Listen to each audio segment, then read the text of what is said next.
Isang vampira ang hawak-hawak ang chicks nito habang parang butiki na nakakapit sa pader ng gusali. Sinubukan silang mabaril ng isang sniper pero hindi natamaan ang ulo. Tapos ang sniper ang binaril ng isa pang sniper. Pero bago tayo magpatuloy ay like mo na muna ang video. Anime Recaps Tagalog, mapapawaw ka sa sarap.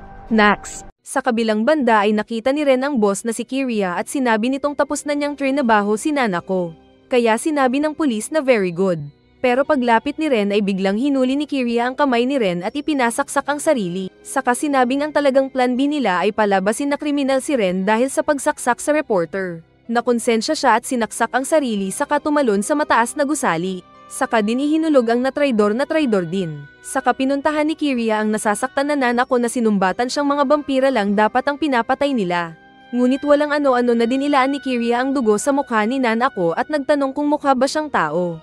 Kaya nagulat ang babae. Galit na pinuntahan ni Yuki si Johannes at sinuntok ito dahil sa mga sinabi nito sa babae. Hindi siya naniniwala na may healing properties ang pag-inom ng dugo para sa kanila. Ngunit sinabi ni Johannes na dahil sa ipinainom niyang dugo nang mabaril siya ay buhay pa siya ngayon. At sinabi ng Longhair na ang lalaking emosyonal ay hindi kayang protektahan ng sinuman. Inilagay ni Tsukasa ang niluto nitong pagkain sa pinto ng kwarto ni Yuki. Saka naisip na gusto nitong magpahangin muna kaya pupunta ng rooftop. Pero pagbukas niya ng pinto ay naroon ang naguhubad at naka-red eyes na Yuki. Kaya agad umatras ang babae. Samantala ay nagising si Nanako sa isang hospital. Nagtaka siya kung bakit buhay pa siya. Tapos lumabas sa tabi niya si Kiria na sinabing buhay pa siya dahil nag-asta siyang halimaw nang kinagat niya ang detective na nagbago ang isip. Sinabi ni Nanako na sasabihin ang lahat kapag tinanong siya. Pero hindi daw natatakot ang pulis. Dahil hawak pala nila ang kasama ni Nanako na si Kenichi sa isang kwarto. Nagmeeting ang mga pulis at napag-usapan nilang maraming mga tao ang naghunting at pumatay ng mga vampira. At hindi pa nila alam kung maituturing itong krimen. Sa CR ay may natitira pang isang vial ng dugo si Johannes at last na daw niya ito. Pero nagtaka siya kung bakit hindi alam ng bida ang bagay na ito. Sa police station naman ay nagsasaliksik si Takahashi kung may record ba sila ng vampira na gumaling dahil sa pag-inom ng dugo at may nalaman siyang top secret. Dumating ang isa pang pulis at sinabi ang tungkol sa isang witness na nakakita ng pagtulak noon ni Kiria kay Ren sa gusali. Kaso ay madilim daw at hindi namukan ng witness ang killer. Saka din sila agad na naghanda para puntahan ang witness na si Oryo. Habang nakatayo si Oryo na nag-iisip ay isang killer ang dumating para barilin siya. Ngunit nagmintis ito kaya tinanong sa boss kung papatayin ba lahat ng tao doon. Sinabi ni Oryo na huwag idadamay ang mga tao doon kaya hindi daw ito makapaniwala na nakakita ng mabait na vampira. Dumating sina Takahashi at sila ang binaril ng naistorbo na killer pero nakapagtago ang mga pulis. Saka hinabol ng killer si Oryo na tumakbo. Nagkataon na nakita ni Yuki ang nagtatago na Oryo habang hinahanap ng killer. Kaya itinawag niya agad sa boss na Takahashi. Sinabi ni Takahashi na witness ito kaya dapat nilang protektahan. Bago pa makaalis ng gusali si Yuki ay sinabi ni Johannes na yung humahabol ay yung lalaking nag-video sa kanya at sinabing patayin na niya ang vampira sa plaza. Tinanong ni Yuki kung sino ba talaga si Johannes. Kaya lumapit ito at sinabi ang pangalan at ID number saka nagtanong din kung anong ID number at batch ni Yuki. Pero si Yuki ang hindi nakakaalam ng ID number. Saka din sila agad na nagpatalon-talon. Sinabi ng killer na magiging kawawa daw si Oryo sa kanyang kamay. Ngunit bigla siyang sinuntok ng dumating na Johannes kasama si Yuki. Kaya bagsak ang mayabang. Sinabi ni Yuki na huwag pagduguhin ang lalaki. Pero sinabi ni Johannes na walang dugo ang mga masamang tao. Dahil ketchup ang nasa katawan nila. Inakala ni Yuki kung nagpapatawa ang kasama pero sinabi daw ito ni Johannes para ma-psycho si Yuki at hindi mag-transform. Bumangon ulit ang kalaban na may dugo ang ilong at sinuntok ang maskara ni Yuki na nasira. Nilock siya ni Yuki sa kabinatukan ng Longhair kaya nakatulog ulit ang loko. Sinabi ni Johannes na kailangang matuto ng bida na mag-isip ng pangpababa ng bloodlust at huwag masyadong umasa sa mga sedative na gamot. Nasinang-ayunan naman ni Yuki sa isip. Pagdating ni Takahashi ay sinabi agad kay Yuki na totoo ang sinabi ni Johannes na treatment sa kanya pero iilan lang ang nakakaalam. Kaya naisip ng bida na baka may traidor sa mga pulis. Hindi nila alam na pinagmamasdan pala sila ni Akiyo na isang matanda sa isa pang gusali.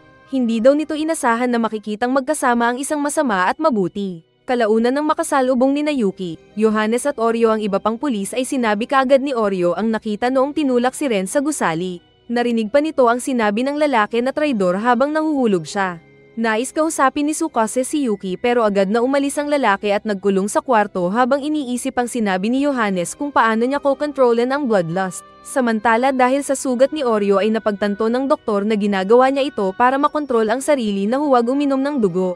Kailangan daw nilang dalhin ito sa ospital para magamot. Samantala ay tinawagan ni Takahashi ang kasamang si Makimura na inutusan niyang bantayan ang mga tao sa resto. Kunwari sinabi nitong walang pangyayari doon ngunit patay na pala lahat ng naroon. Saka agad na tinawagan ni Makimura ang kasamang babae at nag-report. Pero hindi niya rin alam na pinalo ni Kenichi ang ulo nito. Sa hospital naman habang dinadala ni Tsukasa si Oreo sa hospital ay nakita nila ang pagtakas ni Nanako na naglambitin sa tubo pababa. Agad nitong hinuli si Tsukasa at sinabing babaliin ang ulo kapag hindi siya pinayagang umalis. Kaya nag-drive si Tsukasa habang sakay-sakay niya si Nanako na tumatakas. Sa sasakyan ay sinabi ni Nanako na hindi dapat nagtitiwala si Tsukasa sa mga vampira dahil babagsak at babagsak lang siyang biktima ng mga ito. Ngunit sinabi ni Tsukasa na isang half-vampire half-human ang mahal niya. Kaya nagtataka si Nanako sa kanya. Samantala ay binisita ni Akio si Yuki na ipinakilala ni Toshiro bilang isang doktor. Nagtanong si Akio kung ano ang kinatatakutan ni Yuki. Kaya sinabi ng lalaki na takot siya na makalabas ang halimaw na version niya. Biglang pumasok sina Johannes at Juliana. At nasabi ni Johannes na ang matanda pala ang nagturo sa kanya kung paano makontrol ang bloodlust. Samantala ay bumaba sina Nanako at Tsukasa mula sa sinakyan nilang van para hindi sila mahanapan. Nakita ni Tsukasa na nagdugo ang sugat ni Nanako at sinabing magpunta ito ng hospital. Pero sinabi ni Nanako na kailangan niyang iligtas ang kaibigan na hawak ng mga dati niyang boss. Hindi din siya pwedeng magsumbong sa pulis dahil wala silang magagawa. Pero maya-maya pa ay masaya si Nanako nang makita si Kenichi at mabilis silang nagyakapan. Sa kinaroroonan ni Yuki ay itinuro ng matanda na ang pag-inom ng dugo ay makakatulong sa problema niya. Sinabi ng matanda na malaki ang maitutulong ni Tsukasa sa bida. Natigil sila nang marinig ang dispatch mula sa kanilang higher-ups na tinulungan daw ni Tsukasa ang tumakas na killer mula sa hospital. Aalis sana kaagad si Yuki pero pinigilan siya ni Johannes at Juliana. Ipinaliwanag ni Johannes na mga vampira lang ang pinapatay ni Nanako at hindi siya pumapatay ng tao. Tinulungan naman ni Tsukasa na ayusin si Nanako. Samantalang nakikinig sa radyo ng mga pulis si Kenichi. At nalaman nilang inutusan ng kanilang boss na mahunting sila ng dalawa pa nilang katulad na hitman. Nakita naman ni Takahashi ang nangyari sa bar kung saan naroon ang bangkay ng mga pinatay ni Makimura. At agad niyang sinabi ito sa mga kasama. Sa kinaroroonan ni Nanako ay narinig ni Tsukasa na may koneksyon ang mga kaharap sa division kung saan nagtatrabaho si Yuki. Kaya nagpakilala siya kay Nanako na siya yung kasintahan ng vampira na binaril ng hitwoman. Sinabi ni Nanako na mas mabuti kung huwag nang makialam si Tsukasa para huwag nang madawit sa gulo. Pero sinabi ni Tsukasa na masyado nang marami siyang nalalaman. Samantala ay nag-iisip si Yuki na gusto na talaga niya si Tsukasa at gusto niya itong protektahan. Dumating si Johannes na sinabing nais tulungan ng lalaki para iligtas ang babae na gusto. Sinabi ni Yuki na hindi daw niya mapagkakatiwalaan si Johannes. Pero kung sakali mang mag-transform si Yuki sa harap ng babae ay nais nitong pigilan siya ni Johannes at iligtas ang babae. Kaya sinabi ng naiinis na Johannes na kung hindi kayang protektahan si Tsukasa ay aagawin na lang niya ang puso ng babae. Bago iwan ni Nanako si Tsukasa ay sinabihan siya na mag-ingat sa isang pulis na may peklat sa mukha. Ito daw ang kasama nilang killer na traidor sa mga pulis. Pagpasok ng mga pulis sa hotel ay nakita nilang nakatali si Tsukasa sa kama kaya agad siyang tinulungan. Pero nang makita ng babae si Ushio ay kitang-kita sa mukha nito ang takot. Kaya sinabi ni Ushio na samahan siya sa pagbaba. At sa elevator nang sila lang ay sinabi ni Ushio na alam na nitong sinabihan si Tsukasa patungkol sa kanya. Kaya nang may mga sumakay na ibang tao sa elevator ay kaagad na kinuha ni Tsukasa ang teaser at kinuryente ang itlog ni Ushio saka siya agad tumalon sa nagsara na elevator. Sumakay siya ng elevator pataas pero nakita ni Ushio ang pupuntahan niya. Samantala ay nasa kabilang gusali naman si Makimura na inisnipe ang magkasamang Nanako at Kenichi na nagpunta ng rooftop. Kaya naiinis ang babae dahil unang beses daw niyang masaksak at mabaril. Nag-aaway sina Johannes at Yuki nang dumating si Juliana na sinabing nasa telepono si Tsukasa. Kaya nalaman ni Yuki ang sitwasyon ni Tsukasa na tinatakasan ng isang killer. Sinabi din ng babae kung saang kwarto siya magtatago. Agad na pumasok si Tsukasa sa kwarto at binuksan ng bintana. Pero nagulat siya nang sinira ni Ushio ang pinto na nasundan siya kaagad. Samantalang magkasabay na tumatalon-talon sa mga gusali sina Yuki at Johannes papunta sa kinaroroonan ng babae. Sa isip ni Yuki ay nabighani daw siya sa babae nang unang beses niya itong makita. At patuloy lang sila sa pagtalon-talon. Sa kwarto ay sinabi ni Ushio na papatayin niya ng mabilisan ang babae. Para hindi mamatay agad ay nagtanong-tanong si Tsukasa kung bakit ba siya papatayin ng hitman kung nagsisilbi ito sa mga tao. Kaya maraming mga sekretong bagay tungkol sa organisasyong pinagsisilbihan si Ushio. Pinagalitan kasi ni Tsukasa si Ushio kaya mas lalong nagalit ang killer na sinabing hindi inasahan na pagbubungangahan siya ng babae.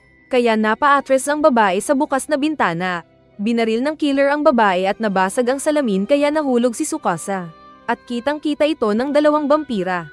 Pero mabilis din na sinalo ni Yuki ang babae na hinawakan habang nakapag-transform na ito sa pagiging halimaw. Nagtaka si Johannes dahil wala namang dugo pero nagawa ng bida na maging monster. Sinubukan niyang agawin ang babae pero iniiwas ito ni Yuki. Kaya agad sinabi ni Johannes na hindi ba't inutusan siyang massacre ang babae kapag naging halimaw siya. Hindi nila alam na kitang-kita pala sila ni Makimura gamit ang scope. Nagpaputok ito ng ilang beses ngunit hindi natama ng ulo ni Yuki. Pero siya naman ang tinamaan ni Nanako na sinabayan din ang paggamit ng snipe nito. Saka din hinayaan ng babae sina Yuki. Sinabi ni Nanako kay Kenichi na tapos na ang trabaho nila doon. Sa kinaroroonan naman ni Yuki ay umalis si Johannes nang gustong makausap ng lalaki ang GF. Sinabi ng lalaki na kinausap siya ng doktor at nalaman niya kung paano siya makakapag-transform nang hindi na kailangan ng dugo. At alam na niyang makokontrol ang sarili at hindi hahayaan na masaktan ang babae. Saka naging tao ito ulit at naglampungan ulit sila ni Tsukasa. Tapos umiskor pa si Yuki ng halik sa babae kaya sinabi ni Johannes na pervert ang bida. Nag-usap sina Kiria at Ushio gamit ang telepono at nalaman nilang nakatakas sina Nanako at Kenichi. Napag-usapan na rin nila na itutumba nila si Yuki dahil nagiging sagabal ito sa mithiin nila. Sa grupo naman ni Takahashi ay nagsaliksik din sila tungkol sa bagong grupo na pumapatay ng mga vampira. Pagdating ni Tsukasa at Yuki ay sinabi ng matandang doktor na dumating na ang mga lovebirds. Tinuro nito ang kwarto na titirhan muna ng dalawa at pinapasok sila. Saka sinabi pa nitong mag-unlisawa daw sila sa paglalaro ng Jack and Poy. Pero sinabi ng matanda na papakinggan at babantayan sila ng mga pulis sa gagawin para sa kaligtasan nilang pareho. Pag-alis ng matanda sa kwarto ay ginawa naman ng dalawa ang matagal na nilang gustong gawin. Niyakap ng lalaki ang babae at nagpabigay naman ng isa. Pero dahil tumaas ang temperature ng katawan ni Yuki ay tinawag sila ng dalawang doktor. Saka din nila binuksan ang footage ng camera na ayos lang sa dalawa na hindi natuloy ang gustong gawin. Kaya nagpunta ng banyo si Yuki na gustong-gusto na daw sana. Pero natigilan siya nang maisip na gusto niyang inumin ang babae. Kalaunan ay nagpunta sila ng isang conference kung saan sila tinawag ni Akiyo. Sa isang hallway kung saan hinihintay ng lalaki ang GF ay dumaan si Midori at nakita nito ang bida na pamilyar sa kanya. Pinansin niya ito pero nang dumating na si Tsukasa ay nagpaalam na ang dalawa kay Midori. Pero sa CR ay naiyak ang babae dahil anak niya pala si Yuki at masaya para dito. Kalaunan pa ay nag-discuss ang speaker na Midori tungkol sa bagong batas na pwede nang mag-asawa ang tao at vampira. Pero baka gagamitin lang ito ng gobyerno na patibong para mahunting pa ang mga vampira.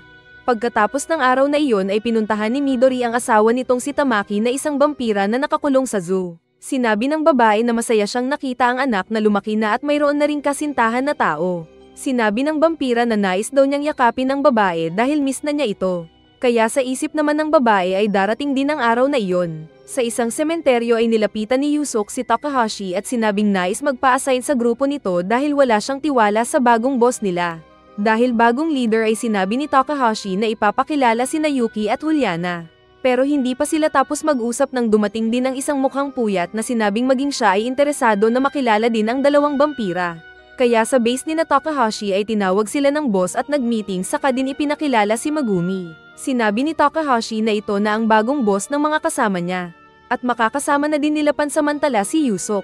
Ayaw sana ng dalawa pero wala silang magawa dahil ito ang bagong leader. Dahil alanganin si Yusok sa bagong leader ay sinabi ni Megumi na pwede nilang ma-background check ang record niya para matahimik sila. Sinabi din nitong si Kiria ang may utak kung bakit siya ang inassign na leader doon. Kalaunan ay may ibinigay na sulat si Tsukasa kay Yuki na bigay ni Nanako sa kanya tungkol sa kalaban nilang grupo.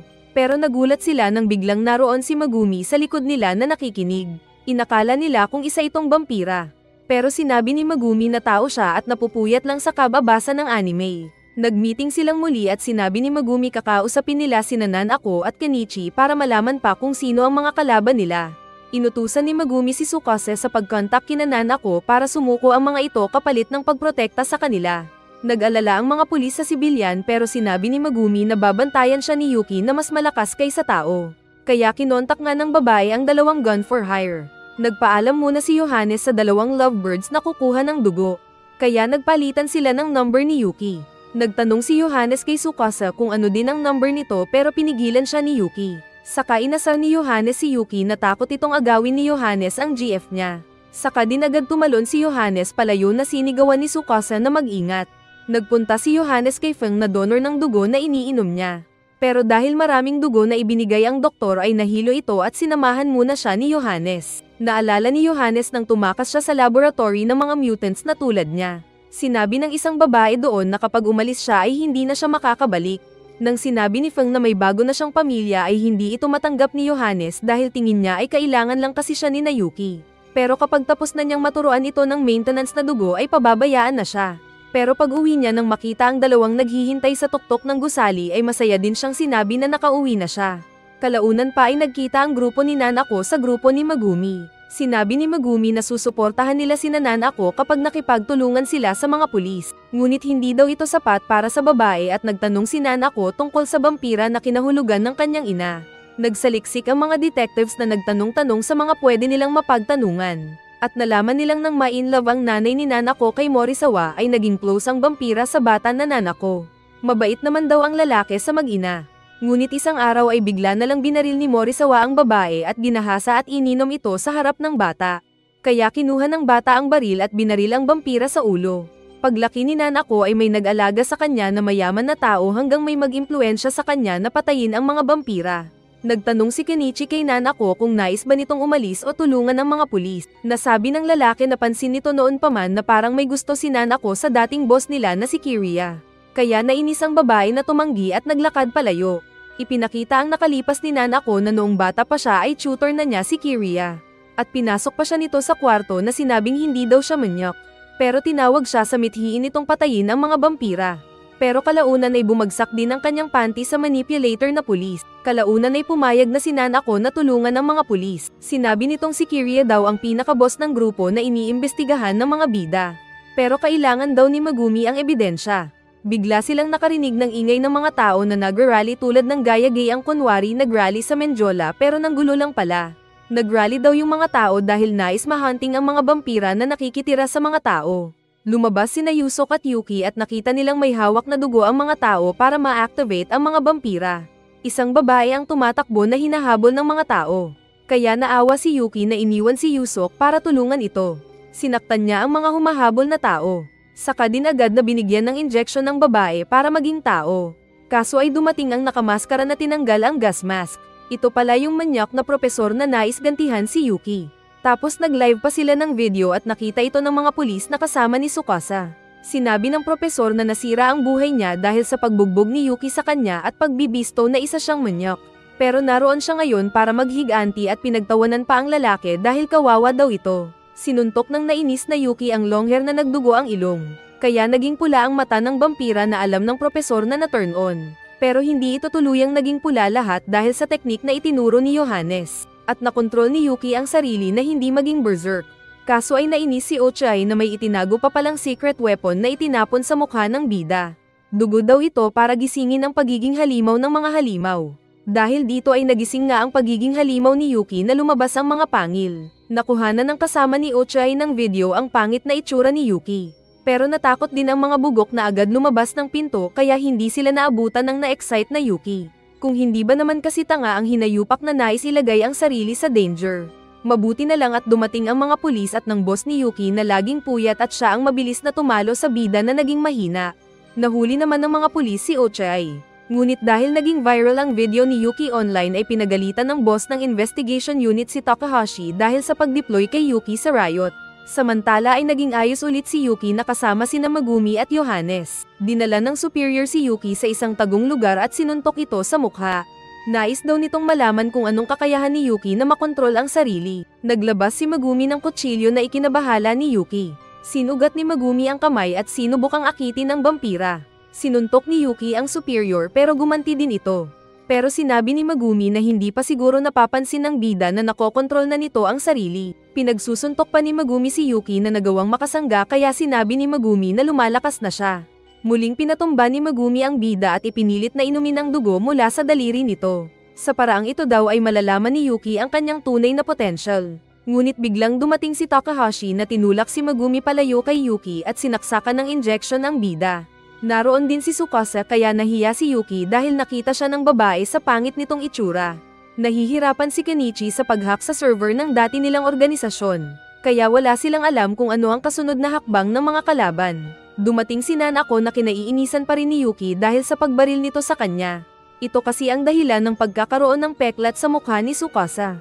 Pero para hindi mag-away ang dalawa ay sinabi ng babae na tapos na iyon. Nakita ni Megumi ang nabaril kay Yuki na ipinagtaka din ni Nanako dahil naghilom agad. Saktong dumating si Akiyo na sinabing may nangyari ng ganon dati na hindi alam ng mga tao. Posible daw na ginawang lihim ito sa mga halimaw para hindi sila basta-basta nalang kumain ng tao. Kaya sinabi ni Megumi na panatilihin lang nilang lihim ito. Nagtanong si Yuki kay Akiyo nang sila na lang. May nakalimutan daw siyang hindi niya maalala tungkol sa kanyang pagkabata noong nasa basement pa lang siya at napapalibutan ng mga monsters. Alam niyang importante ito pero wala siyang maalala. Kaya sinabi ng doktor na huwag niyang pilitin ang sarili. Nang mag-isa sa kwarto si Yuki ay dumating si Tsukasa. Sinabi ng babae na kung may dulot na gamot ang dugo sa mga vampira ay pwede niyang bigyan ng dugo ang bida. Pero sinabi ni Yuki na ayos lang siya. Mas gusto daw niya ng Beng-Beng chocolate. Natigil sila paggawa ng Beng-Beng dahil sa emergency news na may nasunog na bahay. Sa crime scene ay nakita ni Yuki si Kiria na kanyang hinabol para kausapin. Nagtanong si Yuki kung nagkita na sila dati ni Kiria at nagtanong siya tungkol sa pangalan ng tao na nasa kanyang utak. Nagulat si Kiria dahil hindi niya inasahan na nakalimutan ni Yuki ang parte ng buhay pagkabata. Dahil ayaw magsalita ay nagtanong si Kiria sa bida kung kilala ba niya mismo ang sarili. Natatandaan daw ni Kiria ang nakalipas nilang dalawa ng bida pero kung hindi ito matandaan ni Yuki ay tumahimik na lang ito. Saka umalis ang detective boss. Samantala ay ipinakita naman si Megumi na tinawagan ang boss na si Kiria at nag-report. Naghanda sa pag-raid ang mga bida para pabagsakin ang sisis. Gustong sumama ni Nanako pero sinabi ni Megumi na magiging support lang siya. Sinabihan din nito ang mga vampira na kung mawawalan sila ng kontrol sa sarili at makainom ng dugo ay tatanggalin sila sa trabaho. Muling kinausap ni Tsukasa si Yuki at binigyan ito ng utility bag. Saka nagpasalamat sa lalaki dahil sa pagdating nito sa buhay niya. At naalala ng babae ang mga kalibugan niyang akala niya kung nakakakilig, pero nakakapanindig balahibo pala kung sa totoo na buhay. Nang handa na sila ay nagpunta ng kanya-kanyang posisyon ang mga bida. Ang pangunahing misyon nila ay kunin ang master list ng mga halimaw na gustong patayin ng kalabang grupo. Pagpasok nila sa gusali ay nagulat sila nang may mga patay na tao sa loob. At may narinig silang ingay na tumalon sa ilog pero wala silang nakita. Nag-iisip si Takahashi dahil may narinig silang 3 huni ng baril pero 2 bangkay lang ang naroon. Saka mas nagulantang sila nang may lumabas na vampira sa likod niya na may dalang pugot na ulo, na agad ding umatake. Narinig ni Yuki ang ungol ng vampira sa radiocom nila at dahil hindi sumasagot si Takahashi ay agad iniwan ni Yuki ang pwesto. Sa loob ng gusali ay naibalibag ni Takahashi ang vampira. Isa pang vampira ang lumabas sa likod ni Megumi pero sinuntok lang ito ng long hair. Pero problema nila dahil marami pang lumabas na mga vampira. Binaril nila ang paa ng isang vampira saka din agad tumakbo ang dalawa. Dahil sugatan si Takahashi na tumakbo ay nais siyang sundan ng 5 vampira. Kaya sinugat ni Megumi ang braso at 3 sa mga vampira ang naakit niya. Umatake ang mga ito at binaril niya ang una saka sinaktan ang pangalawa. Pero nakagat muna siya ng pangatlo sa leeg bago niya ito pinatay. Muling umatake ang natira na kinagat ang braso niya kaya binaril din ito. Dumating si Yuki na sinira ang bintana dahil idol niya si Batman. At nakita nito ang dugo sa leeg at kamay ni Megumi. Pero agad din siyang umalis para tulungan si Takahashi. Nang oras na iyon ay naabutan ng mga vampira ang mahinang detective at lalapain na sana ito sa sahig. Pero mabilis ang pagdating ng naging berserk na Yuki at pinagkakagat ang mga kapwa vampira na agad din niyang pinatay at bagsak sila sa tabi ni Takahashi. Nagawang makontrol ni Yuki ang sarili at iniwan ang duguan na boss. Kaya nagpasalamat naman si Takahashi. Nilapitan ni Yusuke si Megumi at sinabing tapos na nito ang background check para kay Megumi. At nalaman nito na maikling panahon lang na nakasama sa agency si Megumi kaya tinutukan ito ng baril. Natigilan ang mga bida nang marinig ang broadcast ng iba pang pulis na alam nilang may nanghahunting na mga vampira sa gusaling kinaroroonan nila. Kaya nag-alala ang mga bida. Ipinakita si Kiria at Makimura na nag-uusap sa isang top floor. Kagagawan pa lang lahat ni Kiria ang pag-set up sa kanila na magpunta sa gusaling iyon. Dahil sa katatanong ni Yusuke ay napilitan si Megumi na umamin. Sinabi nitong hindi siya ang may idea ng pagka-setup nilang iyon, kundi ay si Kiria mismo. Kilala din si Megumi na Jason sa CCC. Sinabi nito ang katotohanan na isa siyang undercover agent mula sa isang sangay ng gobyerno na sumali sa CCC at nagpanggap na pulis. At may kasama din siyang isa pa. Ipinakita na si Makimura na kasama ni Kiriya na biglang tinutukan ang kalaban. Dahil ito pala ang isa pang undercover agent na hindi corrupt na pulis. Sinabi nitong isusuko din ang sarili kasama ni Kiriya. Ipinakita ang nakalipas sa bar na kinailangan lang palang iligtas ni Makimura ang sarili nang binalak siyang barilin ng may-ari ng bar. Saka din nagpakamatay ang kasama nitong vampira nang makakita ng dugo para hindi maging berserk. Pero napangiti lang si Kiriya na nagsenyas at nabaril ang braso ni Makimura dahil may backup pang iba si Kiriya. Kinuha ni Kiriya ang sniper at nakita si Yuki na nakatayo sa tuktok ng isa pang gusali. Kaya binaril niya ang bida na agad bumagsak ng duguan. Buhay pa rin si Makimura na tinulak si Kiriya at nabitiwan ang baril nito. Nakita din ni Nanako ang pagbagsak ni Yuki at sinabi ito kaagad sa mga kasama kaya nag-alala din si Tsukasa. Tapos dumating pa ang mga pulis at hinuli sina Megumi at Yusok. Dahil nasa peligro si Yuki ay lumabas si Tsukasa at inutusan si Yohanes na dalhin siya kay Yuki. Samantala ay muling binaril ng backup ni Kiriya si Makimura kaya nahulog ito. Nakita ni Nanako si Kiriya gamit ng scope nito. Pero hindi niya mabaril ang lalaki dahil ito ang kumuha ng kanyang pagkababae noon at may feeling pa rin siya dito. Nagpatalon-talon naman si Yohanes dala-dala si Tsukasa at nagawa nilang makarating sa rooftop na kinaroroonan ni Yuki. Aakyat sana ang mga pulis para tignan si Yuki. Ngunit sinalubong sila ni Takahashi para maistorbo.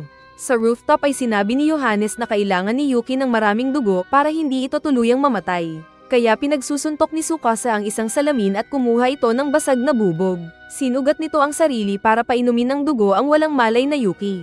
Hindi nila alam na sa loob ng isip ni Yuki ay ang walang damit na Tsukasa ang karomansa nito.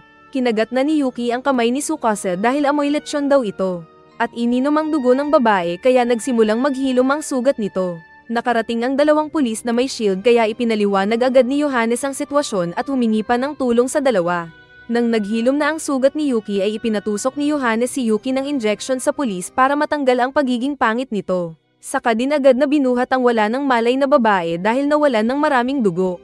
Nagpunta siya sa nakaparking na emergency van. Tinutukan ng pulis si Yohanes para daw mahuli. Ngunit sinabi ni Yohanes na hindi siya masama sa kaagad din itong umalis. Kitang-kita ito ng mga tao na mahilig manood sa big screen at galit sila sa mga vampira.